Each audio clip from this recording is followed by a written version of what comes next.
So, okay, this Hangout Air is live. So now it's called Hangouts on Air, not Ooh. Google Hangout. I don't know. For quick streaming, try YouTube webcam, which I think that's what's going to replace Google Hangouts, but Is that a thing? I've never actually. That's actually the first I've heard of it. what is that? In the back, that was. You mean that sound outside? That was the sound of a guy with a motorcycle wanting to show off that he has a motorcycle. Or a loud exhaust pipe. Yeah, Because that's it. That's it. apparently that's a sign of status or something amongst guys. Oh, so I've heard. If that's the case, I have not gotten the message. Well, you don't even have a car, so. Well, fair enough. But even if I had one, I wouldn't be too concerned about it. All right, we are live, and there's currently 2 people. So hello. Well, I think one of them is you. Yeah. It's the But thought that counts. Let me go tweet it. yeah, do that. Okay, and then we'll wait till everyone shuffles in. This is usually when we have like a small talk. So, how's the weather in New York? Looks like it's either raining or really wet. I don't know.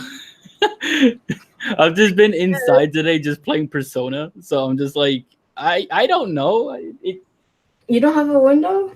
There's one right there, but I have the blinds like kind of covering the whole thing, so Okay, we got I just live in utter darkness. a freaking hobbit. Geek is just like confused by what I just said. Hopefully, it didn't come out when it's like really wet or something. Yeah, I guess so. I just haven't looked outside at all. Hi, Geek. How are you? Welcome, welcome. Welcome, welcome. He couldn't make it, but he's showing his support via chat. So he's giving us the chat energy. So, hello. Where is my. I'm trying to look for all these tabs are everywhere. Okay. Okay, there we go. Found you guys. Like, where is my chat? Oh, and hello, Lazy James. Don't call me Danny. Danny. And what up, Mikolo and chat? I'm guessing he means me. Well, hello, my name's Mandy. I'm Locke. I guess so. I'm Locke. Mickey Day, hello. That's everybody. So we have Shifty again, which basically is our stand-in for a regular at this point. I need somebody to talk off points, so and everybody was like busy. And yeah. he's cool, so check out his channel down below. I put a link in the description. Hey. Oh, I actually love Geek's link there too from last times. I mean, I have to fix it. He's cool, so why not? It came out while you're there too, so let's get this party rolling. All right, so we got a few people watching, so it's a good time to start. Let me get my starting. Hi guys, it's Mandy. You know that, but welcome to the 4th installment of the Mandy Show podcast. And today we have Shifty again, our regular. Why did I say it like that? Our regular. Howdy, everyone. The regular, in a way. Okay, your credentials regular. Yeah, that's those are my credentials now. I'm an official person guy. Okay, so he does have a channel too. Link is in the description down below. He's not just a regular. He does Smash content. And talk about yourself. Come on. Well, yeah, I do a lot of Smash content. I stream every Friday. I do it on a competitive level. So if you do decide to stop by and play some Smash with me on Fridays, it's gonna be in a competitive, mindset, that kind of thing. So feel free to come by, play some Smash, and yeah, gonna be He doing won more videos fifth on the place line. in the Smash Showdown tournament. What's it called? Well, which tournament? The The one you just went to. Oh, the one in the Nintendo store, Yeah. Nintendo NYC. Yeah, I went on there and I competed. It was like 64 entrants or participants, however you want to put it, and I ended up getting fifth, which was top Yeah. eight. Top eight's That's, an accomplishment. I'll that's take that. better than anything I would do. So, anyways, today we're going to be talking about Switch revisions. So that means Pro or Mini. Y'all know how I feel about the Mini. I'm not gonna lie, if you don't check out my last video.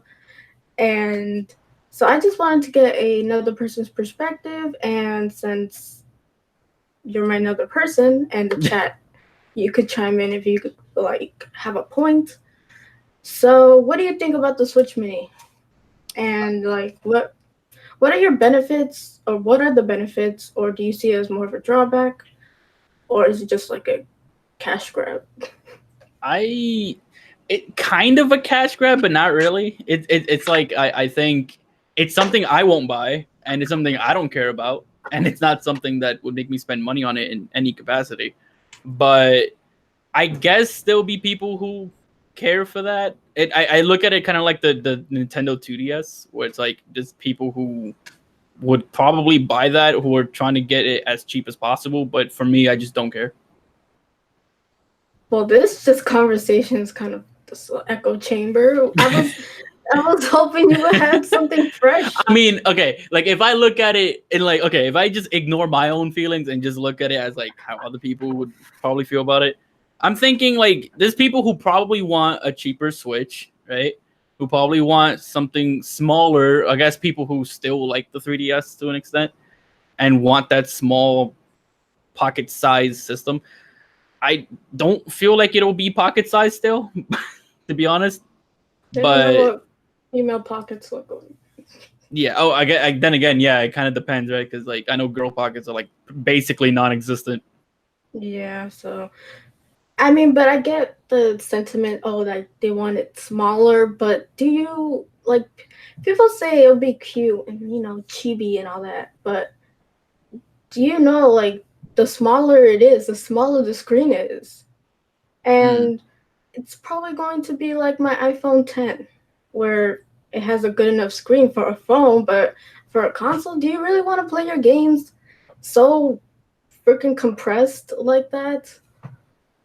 And my thing is, okay, they want it cheaper, but to what extent? It's going to be like probably 200, 250. And might as well just go for the Switch, the actual console. Right. And, another argument is kids. Now, I don't have kids. I don't think you do either. Do you? No. So I don't know about that perspective. But for me, kids are fine. You can just put a protective case on it. And they're not old enough to care for one, then don't buy them one. That's just my opinion. I feel like if you're gonna make something for kids, the Switch. I'm just maybe I'm like I have a really pessimistic view of kids, but I just feel like they'll find a way to destroy anything, anyways. Yeah, a lot of people say that, but my cousin's like 6. He plays his Switch just fine. Yeah, some Like, kids. That's what I think. I really don't see how that's a problem because most kids take care of it. I took care of my consoles when I was younger. I know a lot of you did too, unless you were freaks. So I don't. I think people assume kids are like a tornado or something.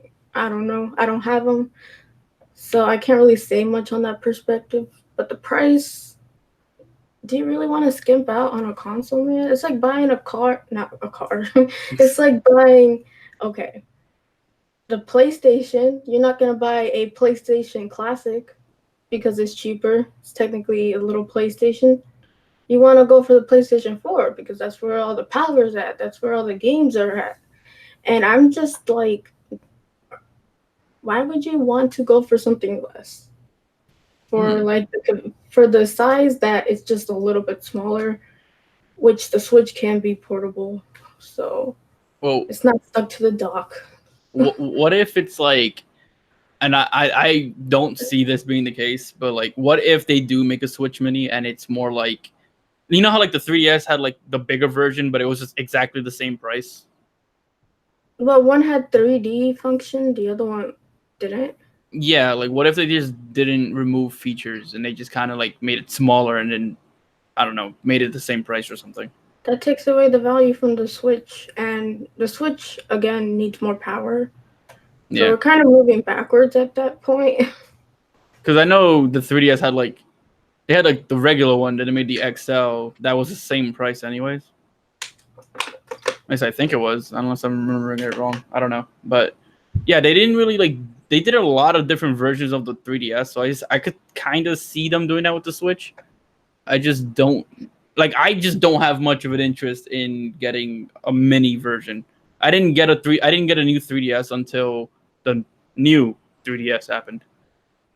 All right, well, let me read some of the chat. And this one's from me and Shifty from Geek. I feel it's just a way to put more in the household and boost them numbers. Yeah, even though I don't like that, like even kids deserve better. Come on. And Kiwi says, also, if it's small and cheap, they're probably going to take out key feature that many games take advantage of. That's another point. Like, is Nintendo going to make games that are just Switch or Switch Mini exclusive? Because I don't really see them splitting up their fan base like that. Like, oh, this is just a Switch Mini exclusive or just a Switch exclusive. And I feel like that would kind of another hindrance to this whole, Switch Mini kind of thing. And it will feel like we have another 3DS that's just like in the mix. They both have different games. The Switch and the 3DS have different games for a reason. I feel like you won't if it's a Switch Mini. I feel like you're not going to see exclusive games. The Switch Pro, if there is a Pro, I But feel we'll is get more to likely. that. We're gonna get to that. It's just we're talking about the Mini, and Yeah, I'm just like pretty on the base of the Switch and the Switch Mini. So I'm yeah. curious, are they gonna make specific games for the Mini, like the games they put on the 3DS, or is it gonna be for every console, like the Mini, the big one, the one we have? But in that case, then their stuff is going to be like excluded out of it because the Mini is holding it back. Right. I mean, like I really don't think we'll see exclusive Switch Mini games because I would imagine that the Switch Mini is not going to be an upgrade in any way. It's just going to be a smaller version of the same system. So I don't really see like exclusive games being a thing on there. Yeah, but then what makes the Switch the Switch? Like, what would like have somebody buy a Switch instead of a Switch Mini? Because if one's cheaper and they practically do the same thing, so for the Joy Cons, someone's gonna look at that and say, okay, well, just get the Mini. It's cheaper.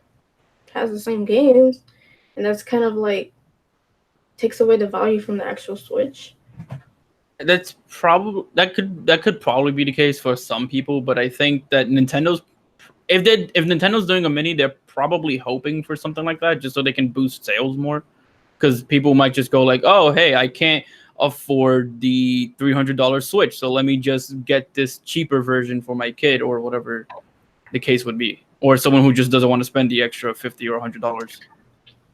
Yeah, I see a lot of people take out it's for kids and stuff. I'm like, no.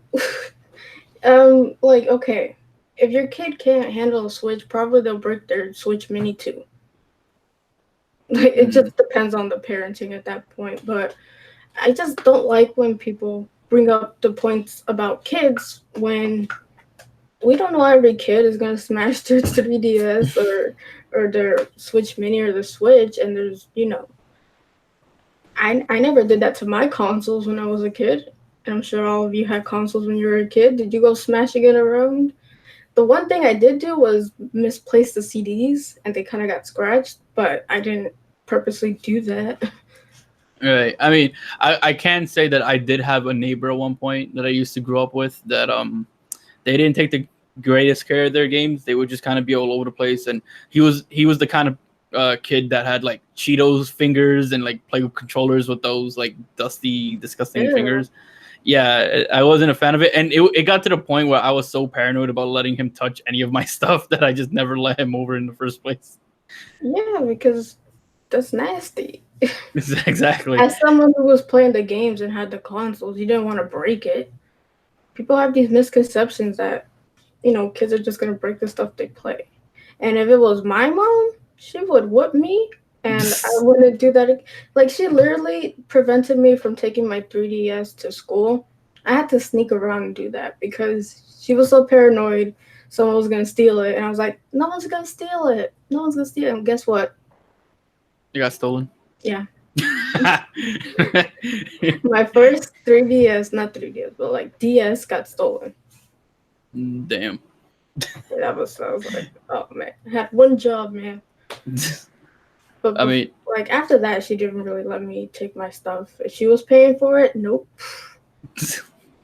So that's partially why I rarely bring my Switch out. Like I play portably on my Switch often, but it's very rare that I'll take it out in like a public place, like if I'm in the subway or something. Like I won't take it out and start playing it. Well, you live in New York, so everyone's like kind of clustered together. Yeah. But even then, like if it's just like few people in the train, I still don't want to take it out because I get paranoid that like when it gets to the stop and they open the doors, that someone's just gonna snatch it and run out when they close the doors.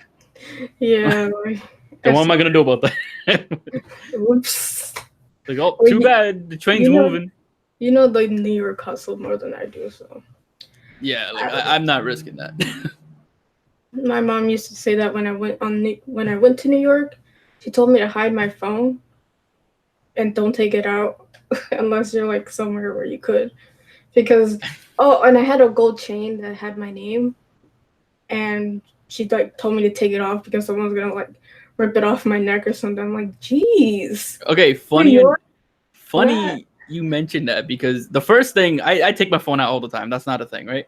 But the second example you just brought up that your mom mentioned actually did happen to me. Oh, someone ripped the chain off? I used to have a gold chain I used to wear around my neck, and I got jumped by like these two dudes. One of them had me around the neck, and they just yanked that and ran. And I was like, what the hell just happened? My mom was like scared of that, like paranoid. I was like, no, I like my gold chain. You know, Hispanics always have that gold chain. Yeah, there's a reason why I don't wear chains anymore. You don't see me wearing a chain now. I was legit upset because she told me to take it off, and she wouldn't let me like not take it off. She was like, take it off. I don't want someone to hurt your neck or something. I'm like, what? People stealing chains off their neck? It's definitely not that bad, at least not to that extent. But I mean, yeah, there's certainly shady individuals, to say the least. Yeah, and she told me to take off my gold earrings. So I was just like, what's the point of looking nice in New York? Jeez. So, but that was just like a kind of a side story. Anyways, now we're just gonna go to the pro. Let me read some comments first. Geek was saying, yeah, I'm with you. I don't think they going exclusive, but want to get away from the 3DS finally. Yeah, a lot of people want that, to get away from 3DS, and I'm just like, y'all want minis now, so it's technically gonna be the next 3DS, but just not a 3DS. Yeah. And that was like my most like annoying point, because I love the 3DS. And one of the points I made with my videos in the past was like the 3DS is more portable than the Switch because it's tiny. And now people didn't want that, or they were rather the Switch. But now people want a more tiny Switch. I'm just like, my poor 3DS. But that's just like my opinion on it. Yeah, I think people just want like the power of the Switch with like the tininess of the 3DS. Yeah, and that's like, don't you want to see your games in a nice bigger screen? Not just like, some people are like, go small. I'm like, jeez. I'm gonna take my magnifying glass and look at like the menu sections of some games. That's just how it be. So that's just my opinion, though. I'm still playing my 3DS. Yes, it is awesome. Gotta get that Persona PQ2? Just on the Q2. Persona Q2. And then he's gonna go to sleep for a little bit. I might pop it out to play some Heart Gold and Soul Silver Pokemon Mm. because those were dope. That's like the heyday of Pokemon games. But that's a different topic for like later in the video. Okay, so Pro. What do you think a Pro one might be?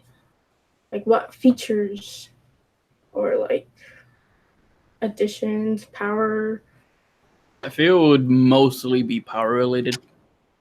I, Yeah, I, but I I don't see that because the whole mini thing. And yeah, since everyone's playing the same game, they have different versions of the game, which they kind of did that with 3DS and the Wii U, which yeah. they didn't look too hot. Yeah, I think it's just going to be a situation where if they make a pro, it's mostly going to be. I mean, they probably have other features involved, but I think it's mostly just going to be like a hardware upgrade. Like maybe go from Tegra X1 to Tegra X2 and just have like games like The Witcher 3, like just looking a lot better by comparison to the original on the original system anyway. But that puts into question how they're gonna market it because the Switch is already for casuals and it's uh, gamer friendly and casual friendly. Like no one's gonna look at the Switch and say, "Oh, there's a Tegra X2 card in there." This Yeah, beta like popping. They're gonna have to do something different to make it stand out. And yeah. Switch, the regular Switch is gonna lose value. Just out of the Pro and the Mini, the regular Switch is gonna be like peace. Yeah, that it'll probably happen if both a mini and a pro happens. It's probably going to be like what the original 3DS ended up becoming after the XL and the new 3DS started coming out. Like nobody was going to the store anymore and buying them. I don't even think they were being made anymore at that No. point. So, and like years down the line, if they start doing minis, pros, and all these different versions of the Switch, like, you're probably not going to see the original Switch, at least how we know it, anyways, uh, in some time. All right. That's kind of sad because that's $300 down the drain, but it's not like. But if you want to support the podcast, links in the description. So maybe I'll go for the mini. If it's between the mini and a pro, I'll go for a pro. But would it be like the same size as a mini? I'm But bigger, thinking strong? I'm thinking it'll be like the mini will be smaller, obviously, and then they'll phase out the first version of the Switch because it will be basically the same thing as the mini, and then the Pro will be like the the Pro will kind of like replace that's like in terms of size. I guess it will be like the same size as the original, and to an extent. So it'd be like you have the one smaller one, then you have the beefier one that's bigger, but then it's kind of like the same size as the original in a way. So there's like no point of the original. Yeah, the original is gonna be like off, like not there. They're gonna stop Yeah. production of it, obviously. Yeah, and that's if they So, do both of them, you know. yeah, because the regular Switch needs kind of help in areas.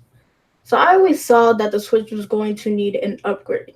Now, a downgrade, I was like, what are you people thinking? Like, we shouldn't even be thinking of that right now. We should be going up and then maybe down as time goes on, but it's the opposite now. Yeah. Because, casuals, but I'm like, even casuals would want to play a game on a bigger screen. I mean, they're casuals, not freaking dumb people. Like, I don't know. I could You could also make the argument that casuals are the same people who make like mobile games popular. exactly, they'll just pop out their phone. Mm, Because it's going to be like the same size of like a regular iPhone. And right. where the screen is huge and you could play your games. I guess what I'm thinking is like a casual probably wouldn't care if the system was bigger or like stronger or anything like that. They would rather have it be smaller, I think.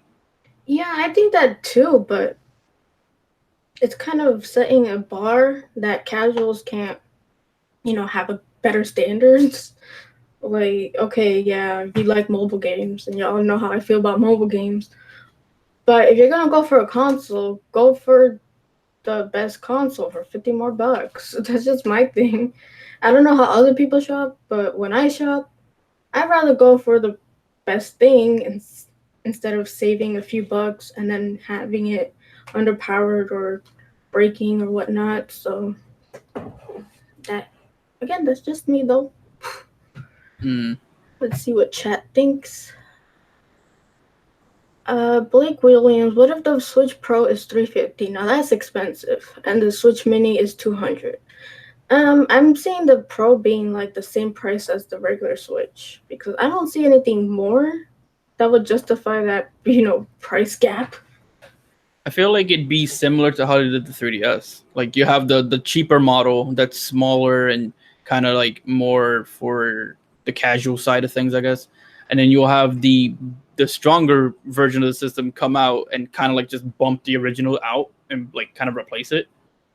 That's what I thought. That's what I thought. Like people were gonna go Pro first and then Mini, but it's kind of like now the opposite. Well, And I'm I like, think how many stuff? I think they did that with the 3DS though. Like they made the XL. The difference being they went bigger instead of smaller, but like they made an XL and then after the XL they did was it did they do 2D? I think it was 2DS first, right? They did Yeah, 2DS after that. They made the cheaper model first and then they went to new 3DS making like the stronger one. So they might yeah. like do the same thing and just make the mini first, make that like the cheaper model and then have like the new Switch or the Pro, whatever you want to call it, and then that replaces the original Switch and it's stronger and it's the same price and all that stuff.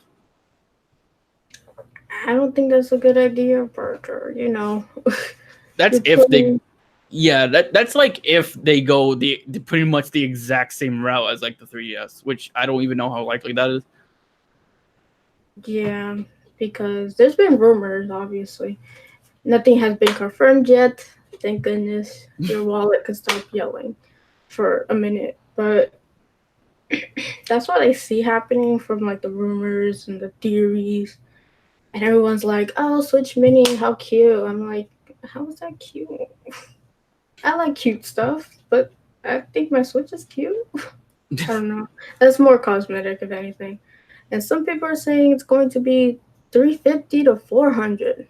Boy, I get it. I guess it it. better look like a different beast altogether at that point. I think it like it totally depends on how much of an upgrade on its hardware it is.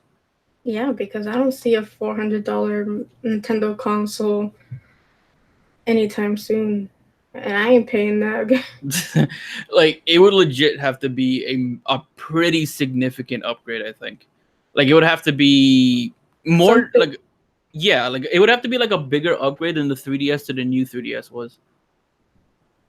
Yeah, it has to be like, it looks. It's not just like a leap from the PlayStation to PlayStation Pro.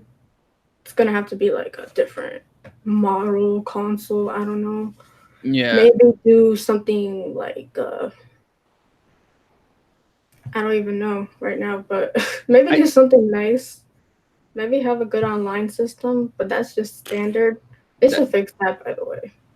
I think the online is like a totally like separate Different issue. Like that's beast. gonna be the same issue whether or not we get a stronger Hey, but Switch a or not. mini might fix that because you're supposed to take it on the go, like the Switch. But now, since everybody has to take it on the go, and that's the thing I don't get: is the mini gonna be dock or dockless? Or if it's dockless, why don't they just sell a Switch without the dock?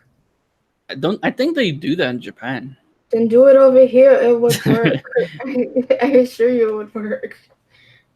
Like, oh, this one's a few dollars less, but it doesn't have a dock. Oh, okay, let me take that one then.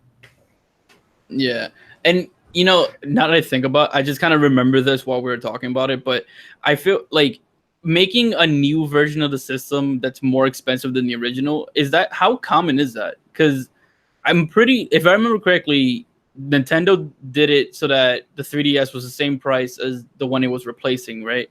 And then if you look at Microsoft and Sony when they did their upgrades were also the same price as the original system when they first came out. So Yeah, I'm thinking like I don't know. It would have to be a pretty significant upgrade to pass that price point, I think. Although keep in mind, I know nothing about this kind of stuff, so I could be totally like way off. But like I'm thinking like almost every company when they do this, they match the original price. yeah. You could just buy the Switch donglers, anyways. Yeah, you could. It's like, or they could, or the Joy Cons that come included may not be the HD Rumble Joy Con. They just might be like regular Joy Cons, like you would buy from a third party kind of thing. Hmm. There's so many ways to make the Switch cheaper without um. I guess it's the motorcycle club outside today. Someone here to steal your chain or something. Heard me talking about the Switch and like, where you got a Switch, boy? Run that. Okay, well, um, yeah, they can make the Switch cheaper without like doing a whole revision or mini. Because Yeah, okay, house like my thing is unless it's one sleek looking Switch, which um, it just looks like a PlayStation Vita pretty much. It's like honestly, like the concept arts look like Vitas, but different colors. And I'm like, oh, don't do it. Don't do it. Don't do it for the pretty colors. They're gonna have a Zelda edition. I call it right now. um, they the Wii U even had a Zelda edition. Like, I'm just Yeah, like, it's it's if like they, inevitable. I mean, to be fair, if they have a Zelda edition, I'm probably gonna be like one of those people who try to pre-order it immediately because my 3DS is a Zelda edition, and this my Switch is just a regular Switch for the most part. Yeah, I see that happening to me too. Zelda is how they make how that Zelda is a surefire way of draining my whole bank account. Yep, yep, sirs. Okay, so talking about Nintendo powerhouse games, let's talk about Sword and Shield. Ah, nice segue there.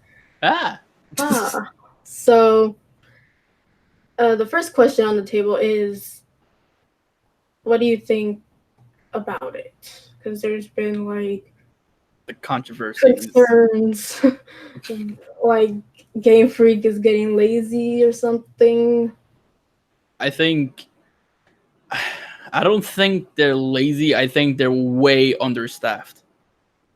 Like, hold on a second. Blake Williams said, "I need a blue Switch. Just change the Joy Cons." Boom. Okay, go ahead. Or yeah, that's an option, I suppose. But yeah, I don't think that Game Freak is necessarily lazy. I think they're just way understaffed for what they're trying to do. Because you have, last I checked, I could be wrong on the exact number, but it's something like 140 like employees work or developers, I guess, working at Game Freak. Keep in mind that's divided into two or three, considering that they are working on Town, Pokemon Sword and Shield, and I believe there was some kind of like unspecified project or some kind. I'm not really sure what it was, but I could be wrong. It might just be Town and Sword and Shield. But with that in mind, you have like 2 to 3 years to create some big JRPG with like 40 to 80 devs. That's not a lot of time to really like polish something to that extent, I think. Or at least in my opinion anyway. But my So thing is, with the prestige of Pokemon, like the name itself sells money. So wouldn't they go all out for their namesake company, the Pokemon company? Like, I don't yeah. get why they would cheap out on one of their, heavy hitters. And keep in mind, Towns looks like a nice place. Like it looks fresh and green. I don't know how the game runs or kind of like details of it, but from the pictures and screenshots, looks like it's gonna be a nice game with a lot of complex stuff. And then we see some screenshots for Sword and Shield, and you're like, God damn, I would rather wait for Towns to come out 2 years later instead of like having the the projects overlap. Right.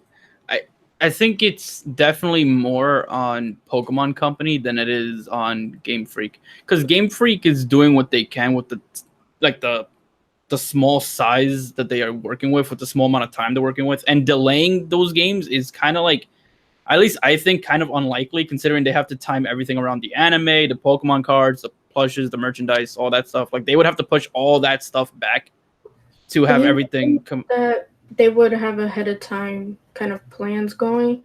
Because the last Pokemon game was Ultra Sun, Ultra Moon, and Let's Go, which were side projects, but they could have had been like developing Sword and Shield, which they were. But now looking at the stuff, I'm like, y'all had ahead of time. That's like a project, and you waited till the last minute, and it's kind of like, what is Right. it? That Yeah, that's kind of why I think like they need way more people over at Game Freak. I think I don't know. I'm assuming Pokemon Company is the one who handles the budgets and whatnot, like that kind of stuff, They got money. and like that They got time frame. money. And yeah, Pokemon is straight up the number one JRPG selling, like the biggest JRPG franchise of all time, like And easily. Pokemon Go is keeping them all right for a very long time. Plus their other Pokemon games and merchandise and just the name itself, IP, you know, third party people using it, selling it. They got money to burn. They they have they have more than enough money to basically double the size of Game Freak. Yeah. Or like make it like just for Pokemon Sword and Shield, they hire a bunch of people. They don't have to really keep them, which is different story, but um I don't see this frugal thing on one of their most flagship series, which is Yeah. Pokemon. And they're making the transition to a console or a handheld, whichever way you put it. And it looks like it's just a handheld. Yeah. I, Sometimes. Don't get me twisted. I'm excited for the game. Pokemon. yeah, It, like I still do think it's like the best looking like mainline Pokemon game, considering you're going from Switch to like yeah, 3DS but to Switch, and Let's Go was like small scale kind of thing. that's not really saying much on standards. No, Thinking that I it was on the 3DS and no, then I know. Yeah, I'm saying like that's the most it has going for it in that regard. Like I don't think it's completely accurate to say like the game's completely ugly, but it's like it looks better than Let's Go in my eyes, but Let's Go was like small because it's just like Kanto, yeah, it like was a small cute. region. And it So was a side game, so nobody expected it to be like kind of this yeah, big yeah, a and whole then new world or something. and Sword and Shield is trying to have like their first like big area with the wild area thing, and then you see like the trees look like the way they do. Or like the patches of grasses, the grass that's not flat. So Hmm. it's like, what happened? Man, I thought it was That's gonna what. be so majestic. The transition was gonna be so flawless and pretty, and it does look pretty at some points, especially when you just like are in a house or somewhere confined. But once you get outside, it's like, I feel and like that's not including the Pokemon or National Dex, which we'll get to later. yeah, I feel like it's a lot to do with like the time they have with it and the small like studio, because you have like I mentioned, like you have like a studio that's smaller than most studios working on a game of this size, and then also have them trying to have all these models out for Dynamax and like regular Pokemon, and then also have them like make the wild area and all these things. And I don't know, I feel it's more on Pokemon Company for the time frame they have, and the staffing they have is like not big enough. Like there's no reason why they're so small. Yeah, but most of that stuff could be changed. Yeah, it can be, but I just don't see Pokemon Company taking that like approach. I mean, especially considering that Pokemon is gonna make a ton of money regardless. Yeah, I mean that's the sad part. I feel like their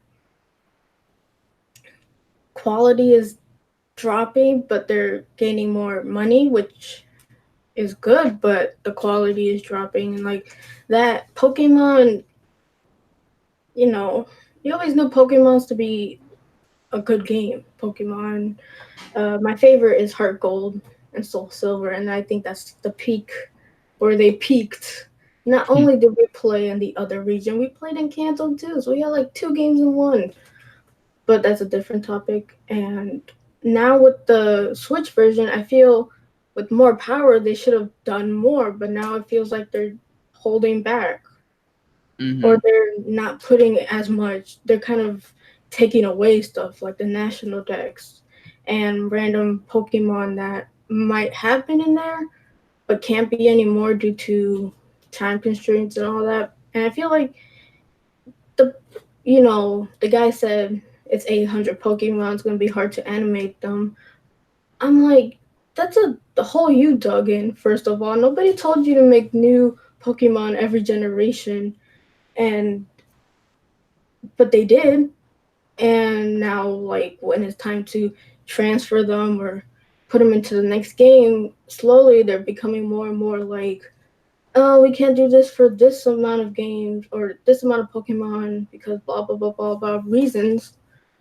When in reality, everyone could see it's just because we don't really have the funding or not the funding, the time, which is understandable. I don't want people to work to death, but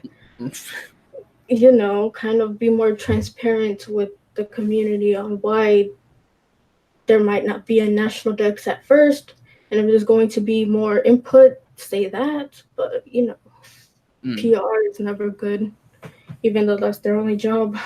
Especially when it's supposed to give bad news.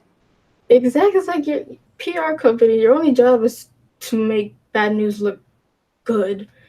They make it even worse. So I don't know. So let's go to the chats. Even though I know it's not their business style, I would love to see them revisit Red and Blue, for the but make it in 3D for the Switch. They kind of did that with Let's Go, right? Well, It was Kanto. that I guess like the difference would be that like red. Well, it would mostly be the same for like most of it. I guess it just take out the Pokemon Go aspects. Yeah, so I think they kind of already did that in some way, but people are like, oh, it's a side game, so. Yeah, I mean, maybe it was Fire Red and Leaf Green because those had some extra features. I'm not really Oh. sure. Like I said, Heart Gold and Soul Silver, I will buy that. But I don't think they will make a game that scale anytime soon. I feel like their games have just started being more like. At least I know a lot of people feel this way that ever starting with black and like after black and white they started kind of like making the games more linear based. So Which Sword&Shield is literally like a funnel. yeah, The like the map map. It's looks like, like which I don't care, but why isn't all the Pokemon there? That's kind of like the core concept that I'm not even a Pokemon fan where I do like professional Pokemon fights or anything. Even that, I'm just like, they have Snorlax though, which is my favorite Pokemon, by the way. hmm, So if he wasn't there, I would have put up a, you know, I put up would a have fight. gotten the game. It's But just he's there, so that's cool. But I just don't understand why you would think a game this size, now they're restricting more stuff that the 3DS one could have done. Yeah, the graphics didn't look so pretty, but I guess like since they stayed the same size or stayed small and they went from like working on sprites and like little tiny like 240p like games and whatnot and then going to like an HD like thing, it's kind of like maybe I'm thinking maybe it's more like they need more time to make these games what they could be. And because they're going from like these smaller games to like a much larger thing altogether, especially since they're working on Let's Go at the same time as they're working on this game, and then they also have Town, and they also have like the time restraints that I mentioned before and all that stuff. I think it's just like they're just way too small. They're way too small for their own good. And don't get me wrong. Like I'm not saying like I'm gonna hate this game or anything like that, or like I just don't look forward to it. I'm still looking forward to the game. Like I'm still interested in playing it and having a good time with it. It just kind of sucks that the national dex is not in there. Yeah, it does really. Like that's kind of like a staple. No one's gonna want to replay the game and just have the same Pokemon come up. Yeah, I don't know. It's a I wish I knew what the exact reasoning behind it was, but I can only assume that small studio transitioning to like more demanding development game of some kind, I guess, and just not you know having your whole studio really working on it when they're working on like two or three different games at once. It's like, That was a bad idea. yeah, I don't know. It I seems kind of I guess just they didn't want to put all their eggs in one basket, which is Pokemon, but that makes the most money. And okay, people are excited about it, and I understand why. I am gonna buy it, Team Sobble. So we're just gonna cry together because Sobble is so cute. But I don't really think they put their heart into it. I got kind of mad about it. I don't know. I feel like I don't know. I have a hard time thinking that it's like Game Freak like just not caring anymore or anything like that. I mean, maybe there are some of them that just don't care as much as they used to, and if that's the case, that I could see that because it's not like the franchise just started. It's a long franchise that's been going on for a long time. Anyone can grow tired of something after a long period of time. But I don't. I feel Boys that I don't know because they're a small team, so they have to have a lot on their plate each person. They have to yeah, like the game, but I feel yeah. like something's missing. And it's not about the graphics or even the Pokédex. It just feels like kind of what Sun and Moon kind of felt like. Mm-hmm. Like, not really. Something's missing for me. Mm. I'm not sure. Like for myself, the only negatives I have with the game to me is obviously the lack of the national decks and the I think Dynamaxing is not that interesting to me. Like I like Mega Evolutions and Z moves more because they got like all these cool flashy designs and whatnot. Like the Megas became a whole different looking Pokemon, and the Z moves had this cool big animation thing going on, and then Dynamaxing is just supersizing the Pokemon. Inflating them. Like it's not as interesting to look at. It's just like, wow, look, Pikachu, but now he's big. Like, oh, wow. Like, But admittedly, I don't really mind for that because that, if anything, should have been more like cost efficient or people power efficient because it just freaking blowing up the Pokemon. That's pretty much it. But um, yeah, I agree with you on that. They're yeah. just like oversized Pokemon. It's just like, hey, you want that Pikachu? You want to supersize that? That's Yeah. basically Dynamaxing. I don't know. I'm still, like I said, I'm still looking forward to the game, but I just think that it's not as much as I was before. But I'm still looking forward to it, and for me, I don't know. It's not like for me. I guess it's not enough for me to just hate what's happening. I guess not enough. I Dynamaxed at Thanksgiving today. Well, that's interesting. But yeah, I think for me the most experience, not the best experience that I had recently with Pokemon was Let's Go, and that was kind of toned down back to its roots. Kanto, 150 Pokemon. That's it, Right. and that was like the best out of Sun and Moon, Ultra Sun and Moon. Which, by the way, Ultra Sun and Moon kind of felt like a mistake or cash grab, but they were doing that before, so who knows? And Even with Sword and Shield, I would rather Let's Go Johto. Just I don't know if I'll go that far. I would go that far. I'm sorry. Don't get me wrong. Don't get me wrong. Like I love Johto. Johto's my favorite. Like I'll just say that now. Like Johto is my favorite, so I'm with you on the Soul Silver, Heart Gold stuff. But like like one of my favorites is also Black and White, and I like the idea of going to a whole new place and like the whole new region and finding new Pokemon and all that stuff. Like that experience, I like. But the past, it was more like a whole new region, Pokemon, and there was theories, and now we have what a few Pokemon that were shown, but not all of them, and kind of why can't you just reuse your old Pokemon? Because I like what they did in Sun and Moon, where they kind of reamped the Alolan forms. yeah, Like Dugtrio, just slap on a wig, boom, a new Pokemon. Alolan Dugtrio with beautiful hair, boom. it's so weird. I'm into it, but it's weird. Yeah, I have a big poster of Dugtrio. I don't. I mean, for me, I'm not a super hardcore fan of Pokemon. Like, I don't collect all of them, and I don't like go competitive with Pokemon. So for me, most of the enjoyment of Pokemon is just exploring a new region, getting the new Pokemon, like making a team out of the new Pokemon, and just like going through that little adventure. Yeah. But like, if they had if they made a brand new Pokemon game where it's a brand new story, but it's in an old region and everything, I would still be down for it, but I won't be as excited as I would be if it was a whole new place or something.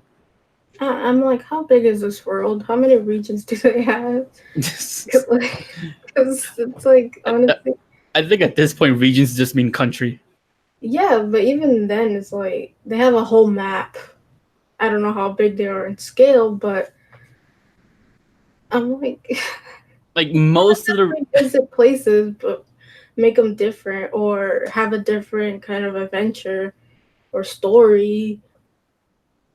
I know you have to make new places out of thin air all the time. Like, okay, these people didn't know about all these regions beforehand because it feels like they don't.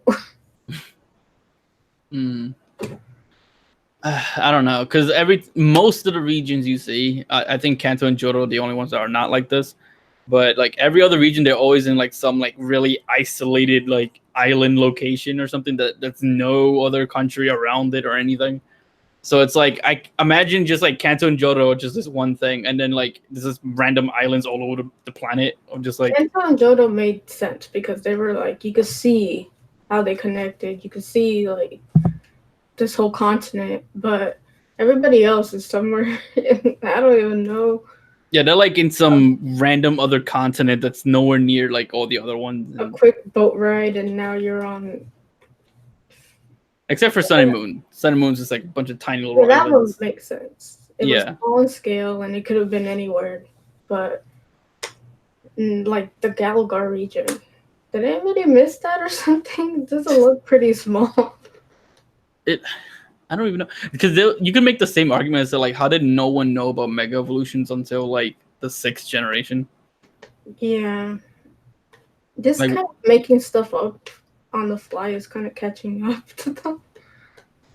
I know the anime, it kind of overlaps. Like they tried to explain the whole Mega Evolution thing because they were like, oh yeah, there's a universe or something that don't have Mega Evolutions, and then there's our universe that has Mega Evolutions, and I'm just like, so that's how you explained it, that the X and Y in the remakes are just like a whole other universe, that they got to that point where they had to go, the only way we can explain this is if we just create a whole other version of reality, like we just like new Pokemon. Like you honestly didn't know those Pokemon existed. I don't know. Like weird. I mean, I still do like the whole, discovering new Pokemon and catching them and finding out what they're like and that kind of thing. Like I still like that. But story-wise, like all these countries have to be in like total isolation to not have noticed any of these other Pokemon that, like I still remember like as a kid being one of the most exciting things for me as a kid was watching like the Pokemon anime. and I think he was like the Ash was like in the Johto Oh my, Pokemon League or something, and Blaziken showed up. holy moly. That And was from, I think, Advance. yeah, I don't remember exactly which one it was. I just remember he was in the Johto Pokemon League. He brought out Charizard, and the dude came from some new region and it ended up being Blaziken. And for me as a kid, I didn't know about the new games or anything like that at the time, or like stuff. So for me, that was a brand new Pokemon. I was like, "Who's this? I don't have that. Who's that? I want him. He looks so cool." What's this? I think the anime does a better job of like trying to make sense of it, but the games kind of just put you somewhere and you're like, oh, you're from Johto, but you moved to some other place. Woohoo! Yeah, it's like most like most of the regions are not connected. The only ones that are connected are Kanto and Johto. So that one makes sense why you can kind of like just go there in a way.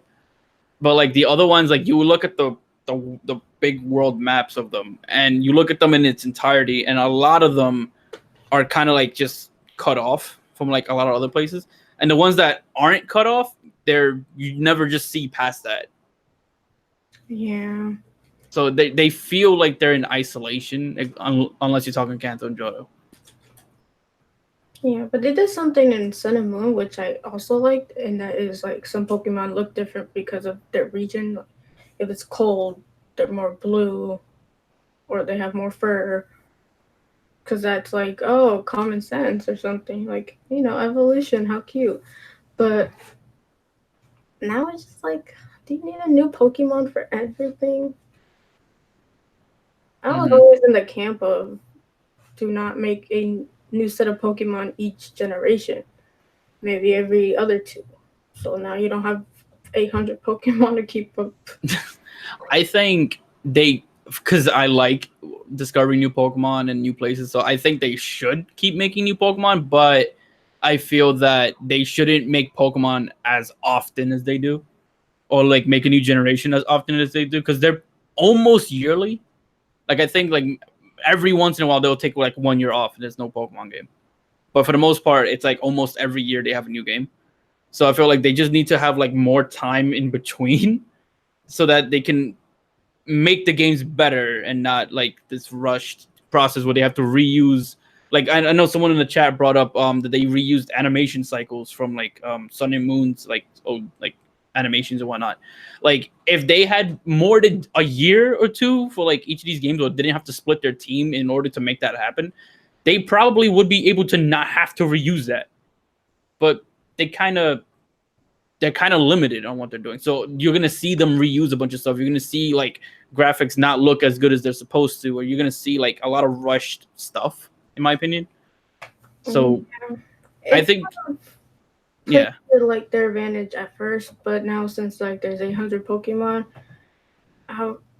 ever since Sun and Moon, I was like, do not make a whole generation of Pokemon because it's gonna be like oversaturated and the Pokemon are gonna start to look less unique.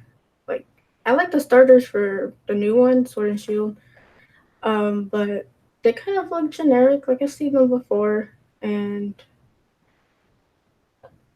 I just feel like they would have been more cooler if it wasn't as frequent. Like how many versions of a Butterfree do we need? Or like, well, Pikachu's always there. yeah. I mean, I don't I don't necessarily agree with the starters being generic. I like the starters for the most part. I'm more of I like Score Bunny, for instance. I like how he is. I like the design, but My enemy. Hashtag Sobble. oh yeah, Sobble, crybaby. My baby. I just want to make him happy. But like I like the starters. I don't really have an issue with the starters. I just feel like I agree with like most people in the sense that like the game is definitely feeling rushed. Like there's a lot of the animations are reused. Like the graphics don't look as good as they could. The national dex being gone is dumb. I just think that it's not necessarily Game Freak being lazy. It's just like they gotta like rush so much because it's such a small studio and such a small time frame that's divided into like 3 but like because they have working on different projects all at once, it's like I don't know. I don't know. That's how I feel about it. I think it's more of a Pokemon company needs to give Game Freak way more time in development. They need the generation. A generation should be what it says. It should be a generation. A generation is not like 2 years long. Yeah, that's true.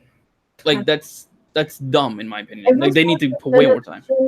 like for me, up until like X and Y, a new generation was like exciting because there was variants. There was a lot of different types, and but like past that, I'm just like another Butterfree to catch. Okay, another flying type generic one. Another rat-ish Pokemon.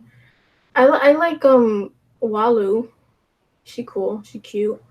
Mm. But another And first me level being Pokemon. and me being the edgy one, I like the that crow raven bird thing that's like huge and all dark black. What was he? What is he called? Cool. Corviknight or something? He looks cool. I'm I not like into him. those Yeah. types, but I could tell he's kind of unique.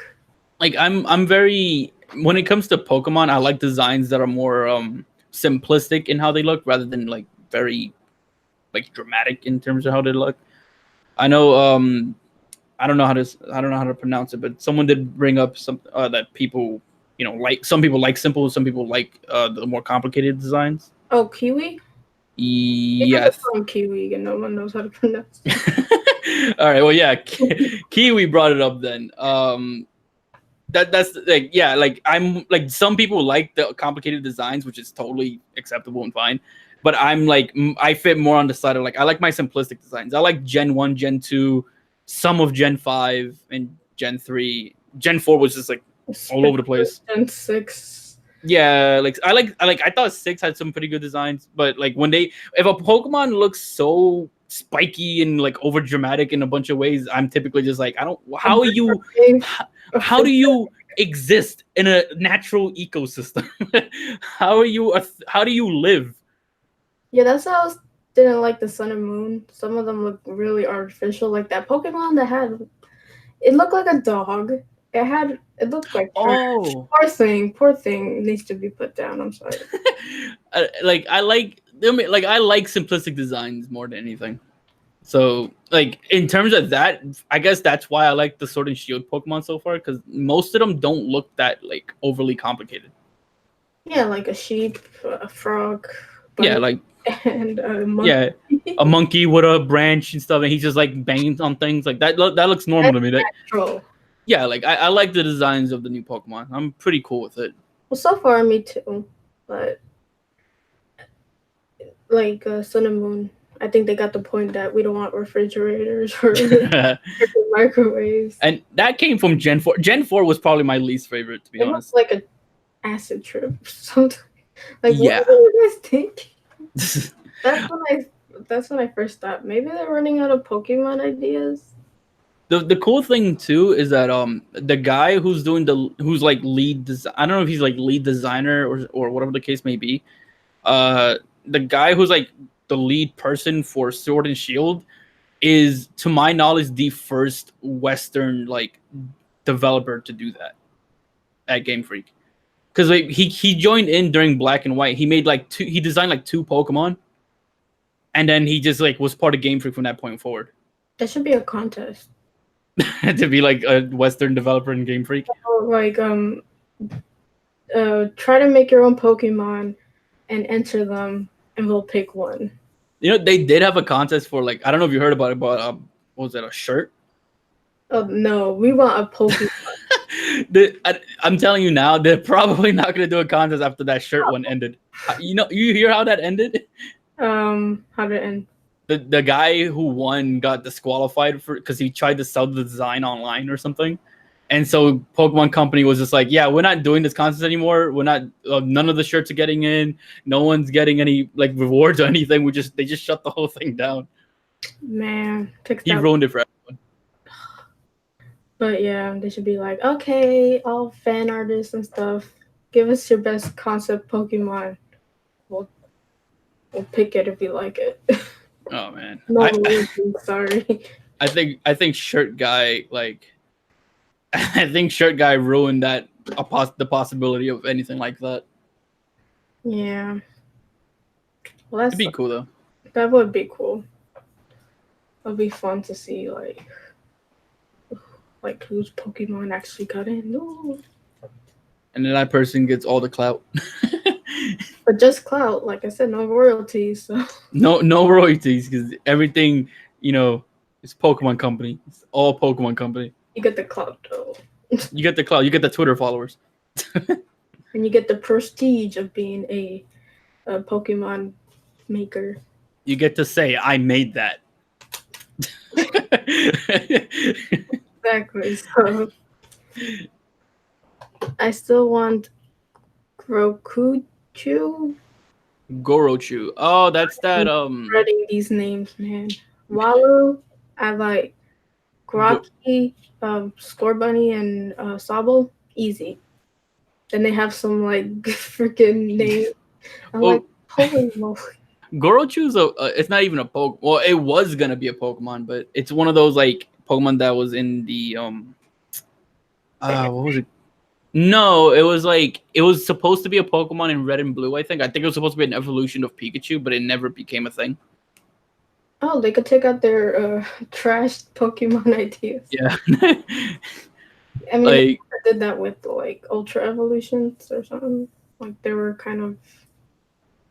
yeah, I don't know. I just remember like that was one of those Pokemon that because I think someone data mined the original Red and Blue games or something, and there was like a bunch of Pokemon that were just unfinished, and they just found the designs of like a bunch of them, and like Gorochu was one of them. Right now, then I don't think they were really. Yeah, no, if they didn't bother bringing them back still to this day, like yeah, it's probably not gonna be a thing. Like we have weird looking Ultra Beast and Sun and Moon, but not like. I never understand this Ultra Beast looks so ugly. I gave I gave Ultra Beast a pass because they were like basically aliens from another dimension, so it's supposed to be like all like you can't explain that. When I would like do a Pokemon card unpacking, and I found one, I was like, "What the heck is this?" Yeah, at Nintendo New York, they have plushes of the Ultra Beasts, and I'm like, who wants to snuggle up to a chimney? Who wants that? who unironically wants that? There's a plushie of that like spiked, like sea star thing. I'm like, who wants that? Who wants it? Somebody Like, out there wants it because like they like have you, that doggy thingy. I think his yeah, name was Null yeah. because Like he's you, null to all the types. But like I want plushies of all like the small cute ones, not like the super overly designed like crazy looking ones. The cool ones I want as a figure. The cute ones I want as a plushie.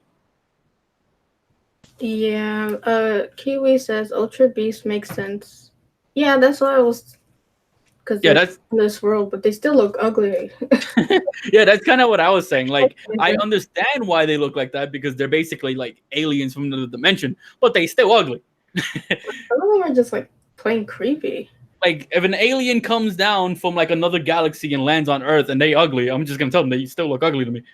That's just how it is. They ugly. Yeah, some of them. Not all. Some like a few look creepy, but maybe not ugly. I don't know. Yeah, they're just ranking Pokemon and stuff. they're just they're special cases. Let's leave it at that. They're not gonna be in Sword and Shield, so No, but I mean, then are they gonna have some alien invasion plot line again? maybe it's time to go off the planet for once. Oh, maybe that's why the two legendaries were all like, "Hey, what's that third thing around the area? It's an alien."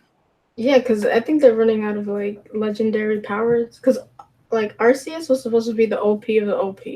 He's just like the creator of all things. Now he's like bodied by these Ultra Beasts or other. They're running out of legendaries too. So Like if you what's supposed to be like the guy Mew. I think if you go by the lore, I think Arceus is still like the number one strongest thing.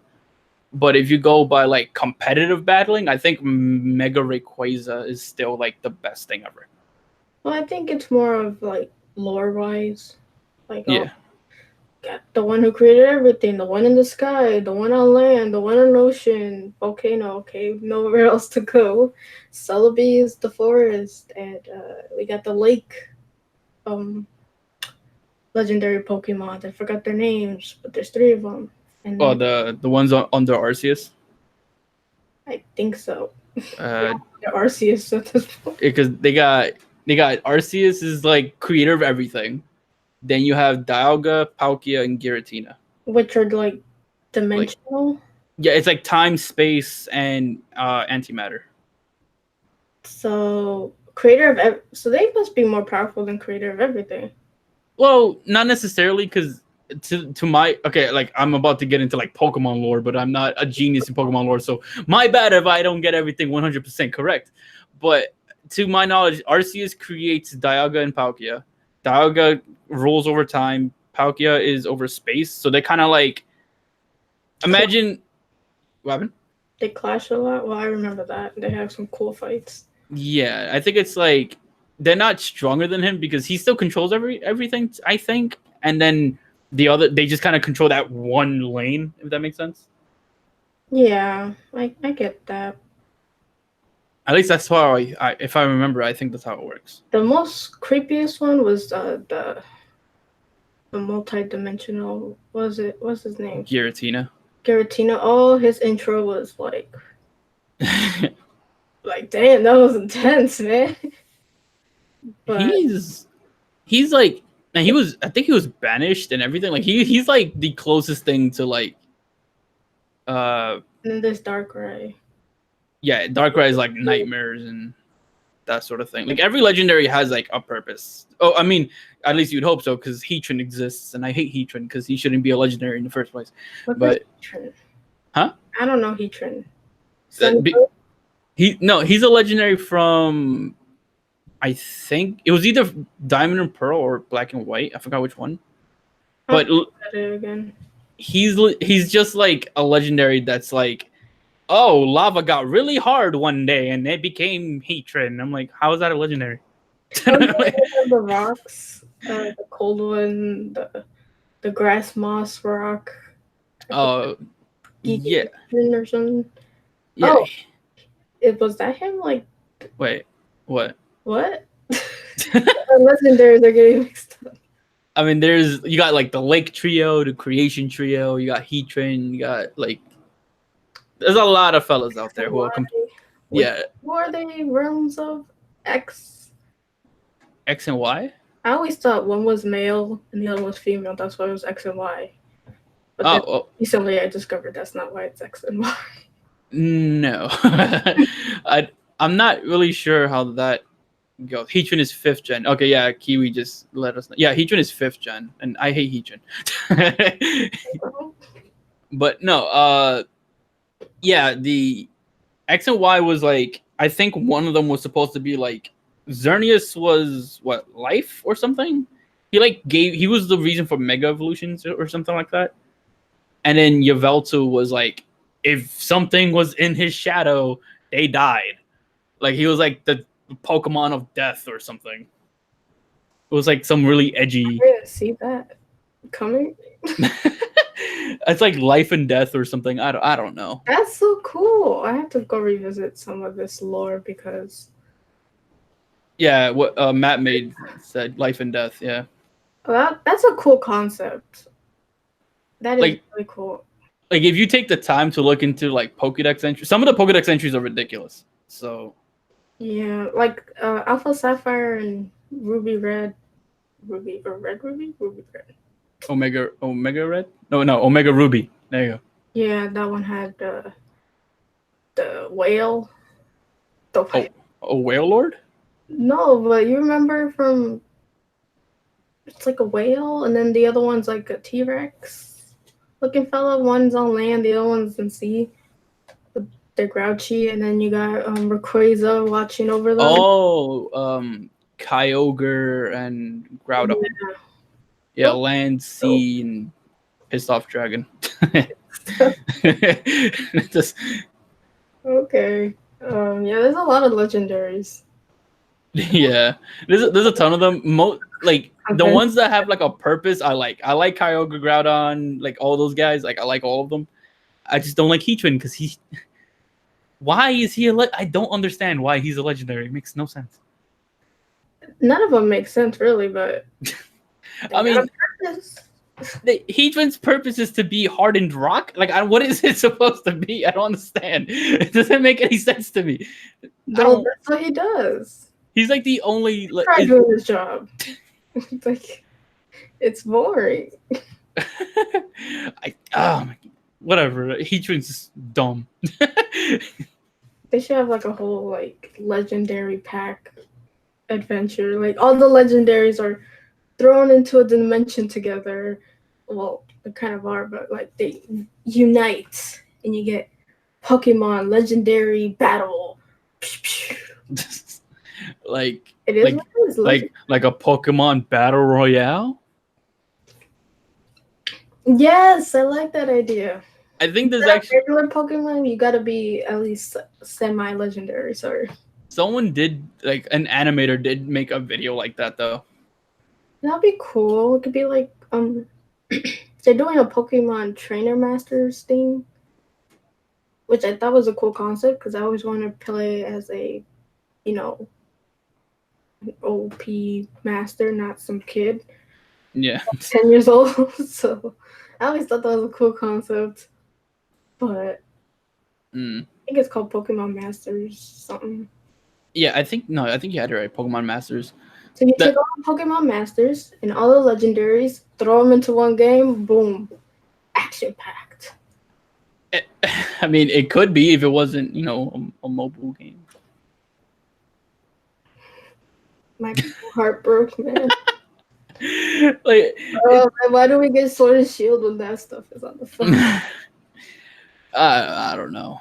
Pokemon. I mean, I'll try out Pokemon Masters. I'm just not, excited for it or anything. It just kind of exists for me. Yeah, I mean, Kiwi said you become an OP master, but we never get to experience the master treatment because we always have to start over and do like a redo the next gen. I think the coolest thing they ever did was having Red and Gold and Silver. Yeah, that's what Heart Gold and Soul Silver are always honestly my mains because there's so much content for one game. I'm like, that was their peak, man.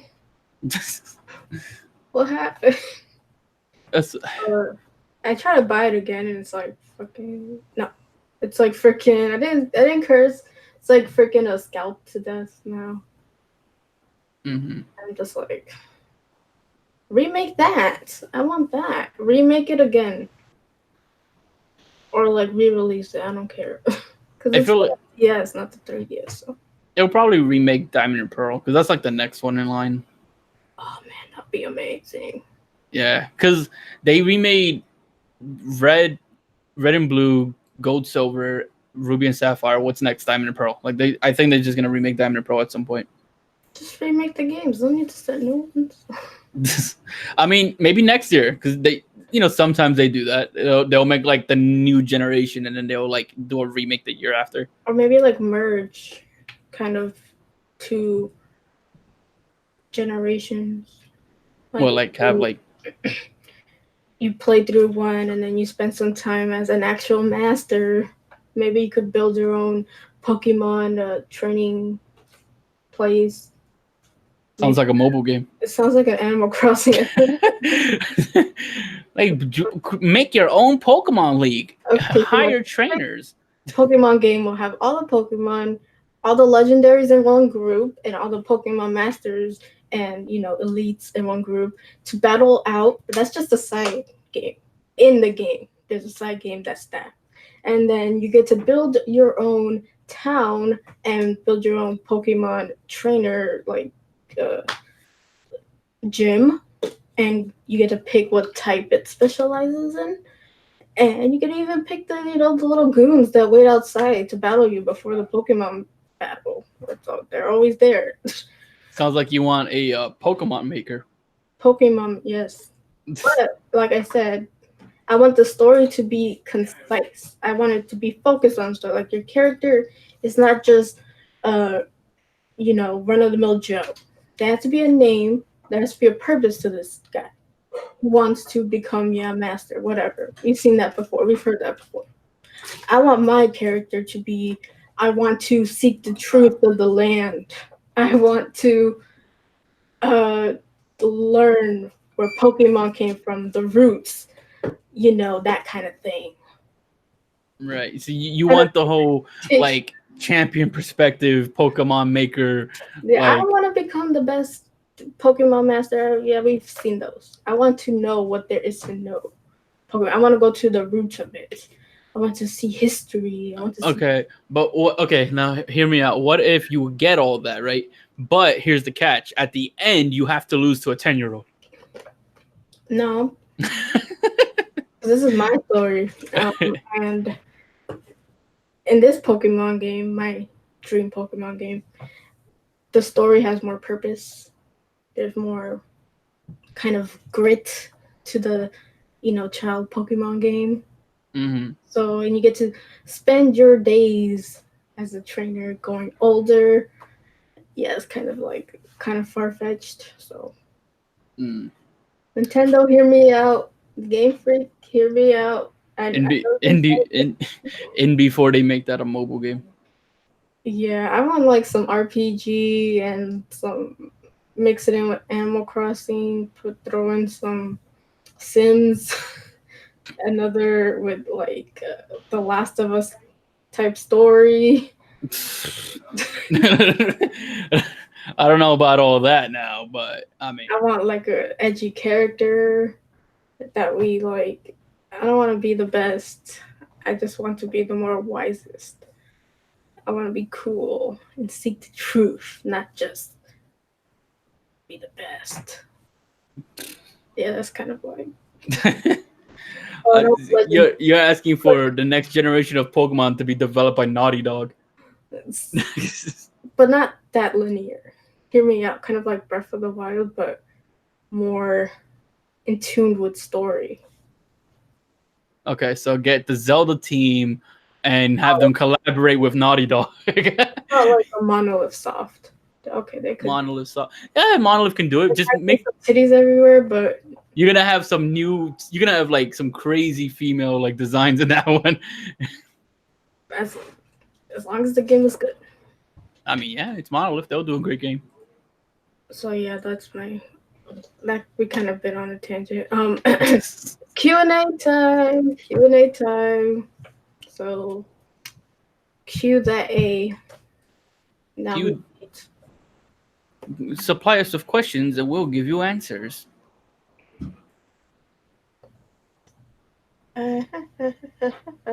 Who's excited for Super Mario Maker? I am. Are you getting it, Shifty? Yes, I am, and I hope you're prepared for some very messed up levels. Okay, he's just laughing maniacally to himself. Yeah. Which game?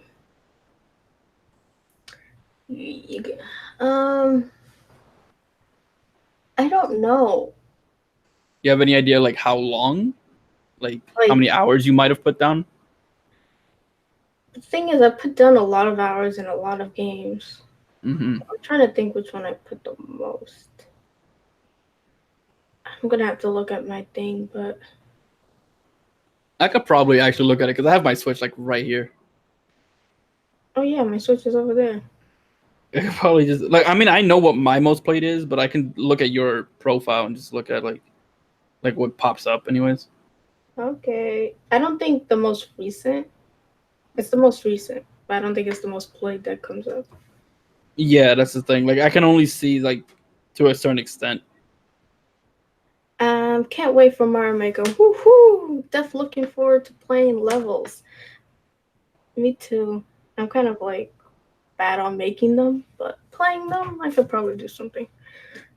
Have you been watching Neo Genesis Evangelion? Not yet. Not yet. Okay. One anime at a time, honestly. So from what I can see on your profile anyways, it says it's Hollow Knight with 140 hours.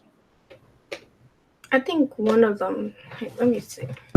I think one of them went past the 200. Man. Yeah, well, on my end, like my most played game is easily Super Smash Brothers, and I have like I'm looking at it now. I have 535 hours on He has no life. it. Yeah, no, I don't. I don't really play anything else. Um, You know, not all my games. Why are you not showing me all my games? It has to be Hollow Knight. Hollow Knight, Yeah, which is because you could like have it. Um, you could like organize it so that it goes by most played. how do you do that? You go to you know where your games at and it has all software, Um, like all the way to the right. you mean there you go. Yeah, and then you hit R and it'll have like total playtime and all that stuff. Total plate. Oh, I never knew that. Wow. Okay, coming in at number first, we have Octopath Traveler, Mm. and that one. How do you look at it? I don't think it'll tell you how much. It just has them in that order. A lot of hours. But and then runner up is Monster Hunter Generations Ultimate, and then Hollow Knight. So I know one of them is like more than 200. Mm. Yes, but You're her main. Oh yeah, we're in Q&A. Gotta get questions. Hey Mandy Lee and peeps, what's good? It's good. How are you? He's okay. So, all is good. Yeah. but you're not here for a question. Wait, what's that? I said what's good, and you were kind of like, Oh, I said I'm all is good. oh, okay. Yeah. Uh, Zelda Splatoon Smash Manhunt. That's cool. Mm. I still play Arms, a little bit of Smash. Arms, I have never, not never. I haven't heard of that name in a while. I used to play Arms a good while. I was at the time I was trying to get the top rank, and I ended up getting like I think the top rank was 20, and I got 16 or 17, something like that. So I was trying to get up there, but you know it took time. I don't think they're really supporting Arms like they want. They got one DLC character. I think they got no, they had more than that, but they've had how many? I think like three, something like that, like three or four. Cause it was yeah, I forgot how many exactly there were, but there were like three or four of them. Yeah, so. But now it's like they kind of abandoned ship. Which Nintendo doesn't really do DLC as much, or they don't really prolong it. I hear like Zelda is like a byproduct of Zelda 2 is a byproduct of all the DLC they want in Breath of the Wild. I'm like, Yeah. I'd rather have DLC. Whatever. I mean, at least this way we get a more like expansive game altogether. Yeah, and they were like, oh, we got too much ideas. Let's make another game. Yeah, they're like, let's not, sell them like $60 worth of DLC. Let's just make a new game at this point. Yeah, it's gonna take up a lot of space. Coming, no love for Prazer Dragoon. I am seeing so far. I remember playing that game on my brother's sad and grown up. Why did I make that face? Like a stank face. I was just like, what game? Do you know of Prazer Dragoon? I know of it. I've never actually played it though. That's the thing. Like, it exists, and I knew it existed for some time. I just never had any time to. I just never bothered playing it at any point. Kind of existed. Oh man, I think you broke Jugs' heart. No, me and Jugs go way back. We big Shin Megami Tensei boys. Speaking of that, there's no Shin Megami Tensei. Well, Atlas is like 2 years behind, so I won't Yep. really. I mean, they're probably gonna have Shin Megami Tensei 5 come up before Metroid Prime 4, anyways. Shots fired. Yeah, take that, Metroid fans, who I'm also part of. Wait, what? I said, take that, Metroid fans, who I also am part of, fan base, whatever. Which is kind of like, yeah. I don't know why they stopped Splatfest. That's kind of like the one thing kind of holding Splatoon up. Mm-hmm. If they had a sequel, like a 3, like kind of announced and stuff, then I understand, but now they don't really. I don't know. I don't know really because I wasn't there for the whole Splatoon 1 to Splatoon 2 transition. Kind of just went to Splatoon 2. Mm-hmm. And I don't know if they did the same that way or. It kind of depends on the game, I think, because Arms got like a few free characters, and they've been doing like these kind of party crash events. They kind of like, I guess you would call them like Arms' version of Splatfest, and you would Mm-hmm. get like little rewards for doing them and whatnot. And they're still doing them. I think they just had one recently, actually. They just don't. Yeah, like they just don't talk about it for some reason. Like Nintendo just doesn't mention them. Which game are you talking about? I'm talking about Splatoon. No, I know, but I'm saying that like when it comes to giving content, it's like different for Oh, each game. Like I'm saying Splatoon gets like all the attention. Like if they do an update, they'll put it in a direct, and they'll like make it like a whole thing. But if Arms gets an update, it's not really mentioned. It's just sort it's of like so it's low key. It's really low key secret sauce. Like it's so at Splatoon 6. like I mean, Splatoon is super popular, so it makes sense why. But But low key, I'm kind of hurt that they don't talk about my game. Mike said, I have a question. Speak the Queen's English. What is it? What makes this conversation or channel different or enlightening? That's kind of a deep question. Mm-hmm. What makes this I can't say about this conversation, but enlightening. I don't really think enlightening. Would you use the word enlightening? I guess if anything, like the thing with like different, at least this is my point of view, but like every YouTube channel is completely dependent on the person behind it. So like if you like the personality of the person behind it, right? Like if you like Mandy or you like myself or like any of these other YouTubers you see, that's why. That's why it's enlightening. You go for the people. You know what I mean? Like why do you watch a Twitch streamer? They're all playing the same game. Well, yeah, what he said. You go for the personality. If you like the personality, then you come and chill. So basically, that's it. I wouldn't say lightning. I don't really revolutionize anything, but I do try to be entertaining and all that. Yeah, It's kind of a question I have to think about that. I know. I saw Kiwi mention that they do mention Arms Crash Bash on their Nintendo Versus account. The difference is that like with Arms, they'll mention it on that. They'll mention it on their Twitter account, and then if you look at the interactions, there's like no one interacting with it. There's like very little amount of people interacting with it. But if you look at like Splatoon's updates, they're like mentioned in articles, and like they'll even put them in some Nintendo Directs and like make it like a big huge deal and like constantly push it. They don't really push it as they don't push Arms as much, and they do, but it's like how many people follow Nintendo Versus compared to the people who own Arms? I didn't even own arms. Yeah, it's like I feel like it's not that many people. Most of the people who follow Nintendo Versus are following them for Splatoon and Smash content. Okay. At least that's how I think, anyway. I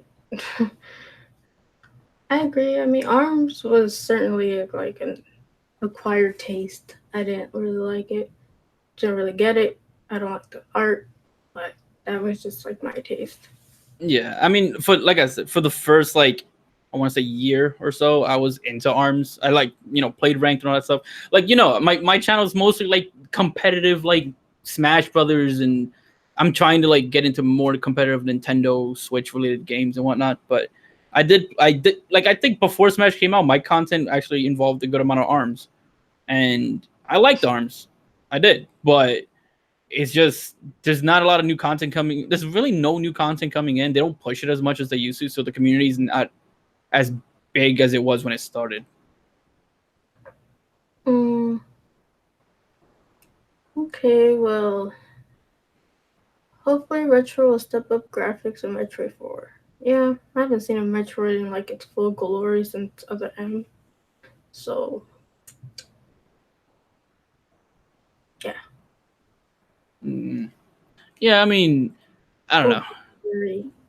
Metroid is one of those games that, like, if they wanted it to look as graphically pleasing as they can, it would work. Yeah. I just don't. I don't know. I don't really know what Retro's doing because we don't know. We literally know nothing. We just know that Retro's working on it. So it's like Retro could probably make it look really good though. Jack said for my old YouTube channel, I did Let's Plays. Don't want to go back to that time. I was so awkward. Yeah, we all start like that.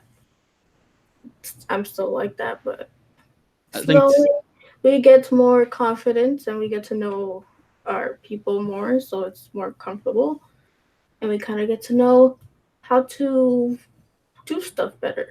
So Yeah. awkwardness is not always there. Well, I Yeah. try not to, but Yeah. I'm not like the most like. What's the, I have like my awkward moments and whatnot too. So it's a thing you kind of just get used to over time and just sort of enjoy doing it, or just enjoy doing it over time and just have fun with it. yep. So that seems to be all the questions. I'm still enjoying my 3DS. Currently playing through Pokemon Super Mystery Dungeon. Cool. I kind of really didn't go well with Mystery Dungeons, so Mm. kind of thought it was like a little boring to me. But they are very cute, and they actually have a story. Oh, I I'm did. for I, stories. I did try to get into them, but I wasn't really that big on how the gameplay was. Um, Like they're no, okay, I guess.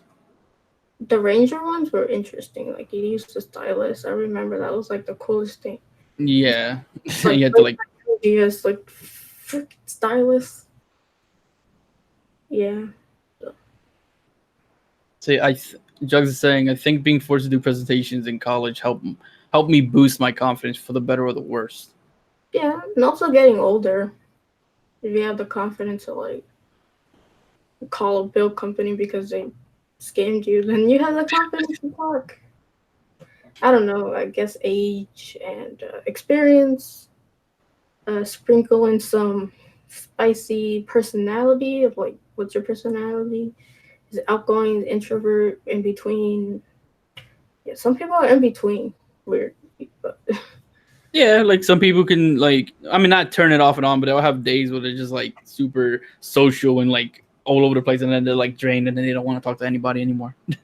yeah, I'm kind of introverted, but I sometimes turn it off and then I get tired. Like when I'm doing something or like I'm being all extroverted, but then I get tired and I'm like, okay, time to go back inside. Yeah. Let's So, see. Hey, Kiwi has a question. do you guys believe the game developers should make games they want to make or make games the audience wants to make? Oh, that is like a very, very big question. I think ultimately they should make what they want to make because it's what attracts the audience. But in that same boat, I think that the audience should be kind of aware that in the end of the day, they are like they like the work and stuff and they appreciate it and they get inspired and when you feel a game or you feel a story, it's kind of heartbreaking when the author just does stuff when you don't agree, but that's the way it is. And but the authors should be aware of their audience. Why did they like it at the first place? um Kind of sometimes the audience might want something that they don't really want, but at the end of the day it would make the audience happier, and probably make the story more better. So it's kind of like a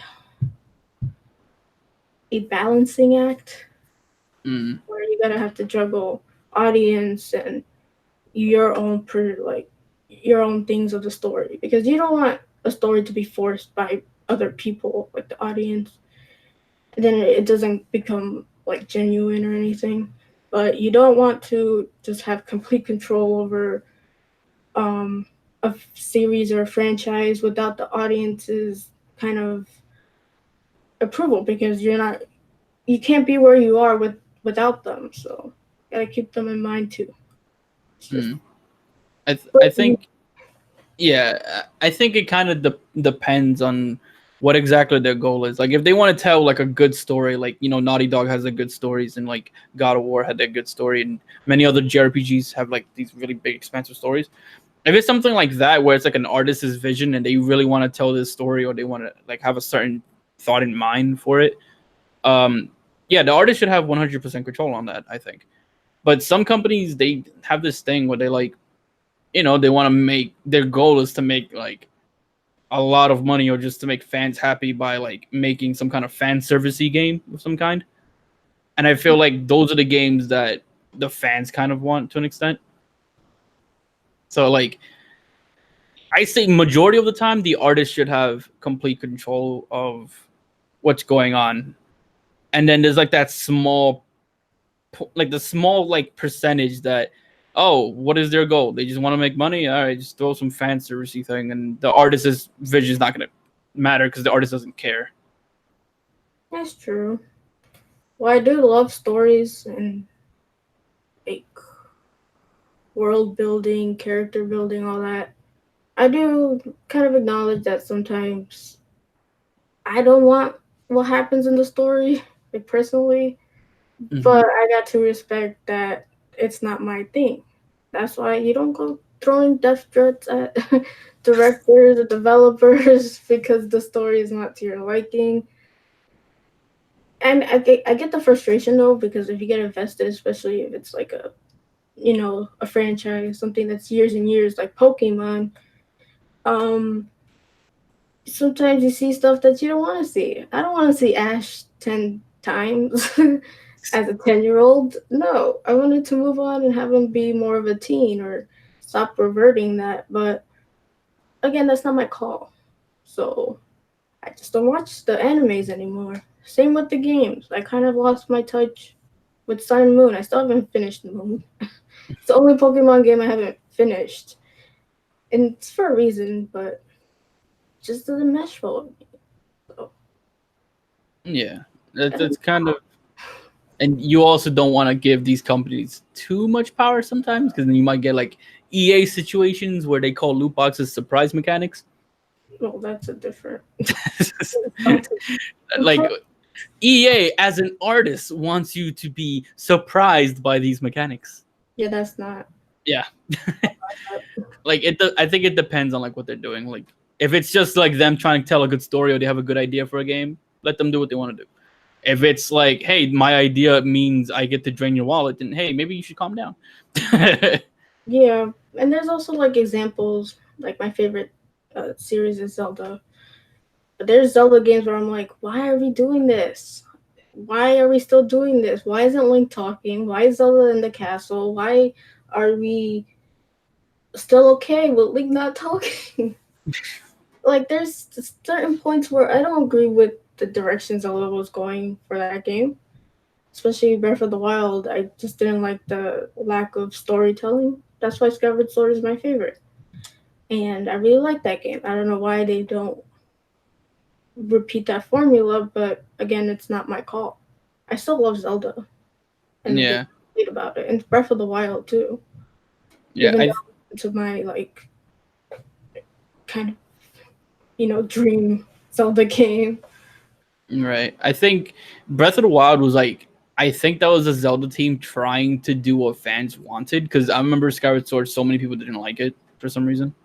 Yeah, but the minority did like it, and they were Yeah, still fans. So it's about pleasing what you want for the vision of the story, whatever, and pleasing the fans. even the fans that are like in the minority. So I think that's what they're doing with Breath of the Wild too, kind of emphasizing more of a story. So hopefully fixes that problem because a lot of people did complain that the lack of story flow, like, 'cause literally you just get out and you go get the Zelda if you wanted to without all the side quests. It would be like a freaking 30-minute ride if you know Yeah. what you're doing. And So it's one of those things where it's like it's impossible to please everyone. So like Skyward Sword pleased a lot of like people who love story in their Zelda games, and then like Breath of the Wild pleased like the complete opposite side of people. yeah, but I feel like a lot of the opposite side of people are pleased in Zelda games. Yeah, I mean, I feel like with when a Zelda game first comes out, the majority of people like it until like you give it like a year or so, and then people start kind of like noticing like the little problems that the game has, and then they become more vocal about them. You know? Yeah, but Skyward Sword was like, why? I know everybody doesn't like change, but damn, that was some good change. We got action, we got adventure, we got Zelda not in a castle. We actually had our Dewey stuff, and we had a cool waggle controls, which I could see why not a lot of people liked it, but there was so much going for it. And yet, so Yeah. many people were complaining about linear. I'm like, well, it makes sense. This is not Pokemon where every region is like locked away somewhere.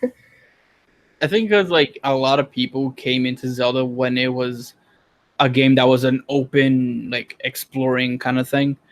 Like my first Zelda game was A Link to the Past, and that game was kind of like that. And then Ocarina of Time, like pretty much every Zelda game, for the most part, you were able to kind of just do that.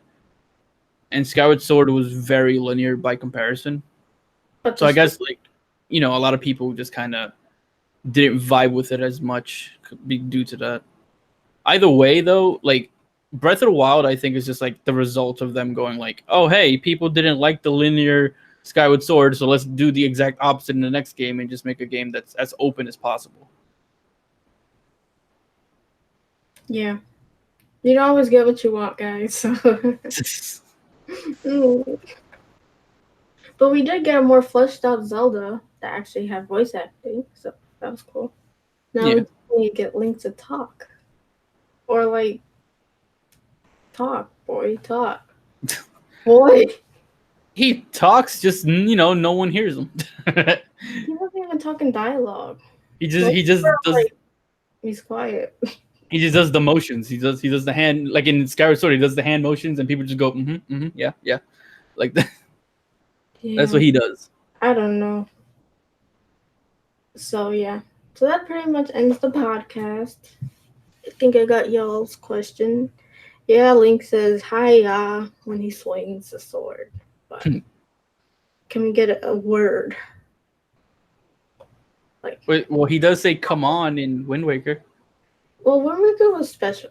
I like Wind Waker. Different art style, more expressive, and he does say something. Come on. Mm-hmm. Trying to get like people to follow him.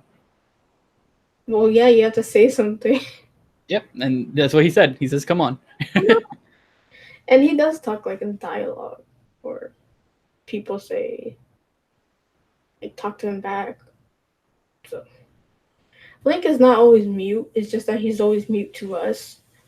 And Yes, yeah, that's what it is. there's so much he probably wants to say, but we get like, I don't know. So people think of the cartoon of The Legend of Zelda. I'm like, that should just be burned. I, I'm No, not. I don't even. I never acknowledge the cartoon in any capacity. but I do acknowledge where Link was actually expressive, even though it was bad. At least he was expressive. I mean, yeah. I just rather like if that's the Link we get in terms of being No, expressive, then I'd rather him be silent. there's a good way to do it. I'd There's rather like, just make it like if he talks, just don't make him anything like that. make him have a British accent like Zelda. Maybe Hylians is just British people. Mm, Ancient British Excuse people. me, princess. But Yeah, but that's a British. quote that I don't even know how to say that in Brit. I don't know. Well, fuck. I don't think I I could don't do. even want to do it. Excuse me, princess. No, that's not. That's No, not, that's no, bad. you're That was gonna people stop. Well, excuse me. That's a good quote. I've seen people quote that a lot. Excuse me, princess. People say that to me a lot. bad. Is that like related to the cartoon, or is that just happened to be a It's phrase? related to the cartoon and because I'm acting like a brat. So they're like, excuse me, princess. I'm like, Oh man. okay, so oh yeah, that quote goes on in infamy. But that link sucked. So Yeah, don't make him talk like that. he was um what's the word? A snobbish.